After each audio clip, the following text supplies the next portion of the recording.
Hello. Well, it's day 53 in Sydney lockdown, and I'm restarting my Locktails from number one.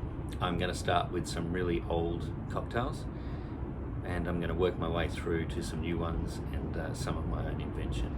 And in the process of Sydney lockdown, I'm going to reconnect with my knowledge of cocktails and perhaps share a little bit of it. I'm not sure how many of these will be videos and how many of them will be in other forms, but I'm going to start today with perhaps the oldest.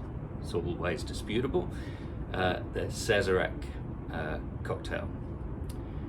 So the first thing you do is put ice and about a teaspoon of absinthe in a tall rocks glass or double rocks glass. Basically, you're going to throw all of that out. That's really just to infuse it with a little bit of that flavour. I'm going with this absinthe. It's about 50% alcohol. There's much stronger ones, but I'm not after the alcohol content. I'm just after that little tiny bit of aniseed flavour. This early cocktail from New Orleans uses Peugeot bitters, just a couple of dashes on some sugar cubes.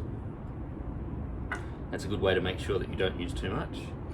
And I'm doing two sugar cubes on ice.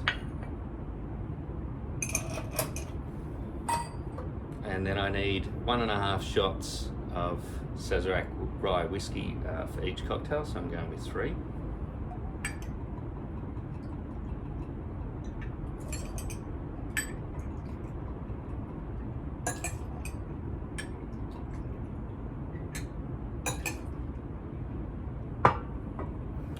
Now this started as a brandy cocktail from a Sazerac cognac that was around in the late 1800s, early 1900s, and during Prohibition it got swapped out for the rye whiskey, which I guess doesn't really taste like brandy, but it's certainly closer to it than any other whiskey variety. So the idea is to mix all of this in, let that sugar dissolve, and then what you're going to do is get rid of the absinthe and the ice that was there to cool these glasses down.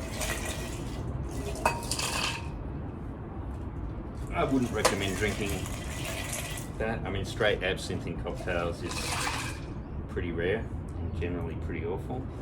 This is a cocktail that, ice was a little bit rarer in bars at the time, so this is just a cold cocktail. It's not, it doesn't get poured over ice. Like a lot of other sort of similar cocktails that started from this perspective came from. So it just doesn't have a lot of, it's quite a small cocktail compared to others, and I probably haven't got the split quite right there. And the garnish, you always need to have your garnish ready before you start. The garnish is a bit of lemon peel. And there you have it. It's a Sazerac, that's number one for my lockdown cocktail.